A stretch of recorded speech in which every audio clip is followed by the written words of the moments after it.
భగవద్గీత అధ్యాయం 2 శ్లోకం 6 నుండి 10 వరకు.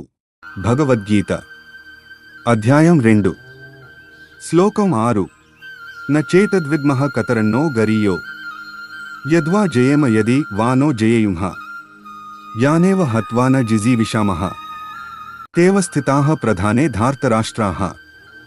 సారాంశం: అర్జునుడు గెలవడం మంచిదో ఓడిపోవడం మంచిదో తెలియక ఇబ్బంది పడుతున్నాడు.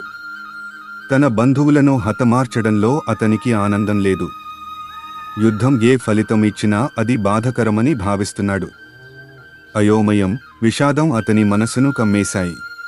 భగవద్గీత అధ్యాయం 2 శ్లోకం 7 కార్పణ్యదోషోపహత స్వభావ పృచ్ఛామి త్వాం ధర్మ సమ్మూఢచేతాః యశ్రేయః స్యానిశ్చితం బ్రూహి తన్మే శిష్యస్తేహం సాధి మాం త్వాం ప్రపన్నం.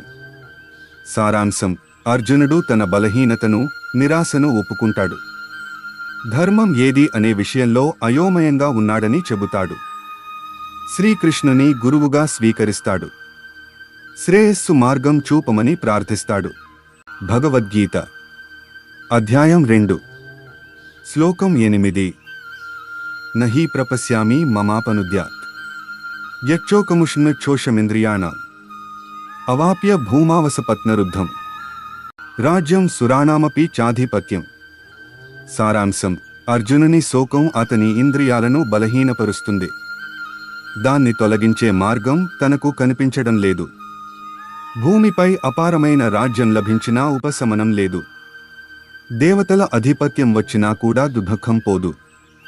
భగవద్గీత అధ్యాయం 2 శ్లోకం 9 సంజయ ఉవాచ ఏవముక్త్వా హృషికేశం గుడాకేశః పరంతపః న యోత్స్య ఇతి గోవిందముక్త్వా తూష్ణీన్ బభూవః. సారాంశం: అర్జునుడు శ్రీకృష్ణునితో నేను యుద్ధం చేయను అని చెప్పాడు. ఆ మాటలు చెప్పాక గోవిందుడి ముందే నిశ్శబ్దంగా కూర్చున్నాడు. సంజయుడు ఈ విషయాన్ని ధృతరాష్ట్రునికి వివరించాడు. అర్జునుడి మనోవ్యాకులత మరింత స్పష్టమైంది.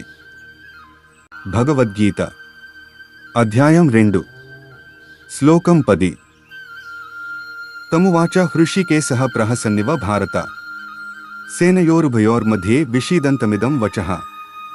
సారాంశం: అర్జునుడు విషాదంతో 2 సేనల మధ్య కూర్చున్నాడు. హృషికేశుడైన శ్రీకృష్ణుడు అతన్ని చూశాడు. కరుణతో చిరునవ్వు మిద్దె వేసి మాట ప్రారంభించాడు. ఇక్కడి నుండే గీతా బోధ ఆరంభమైంది.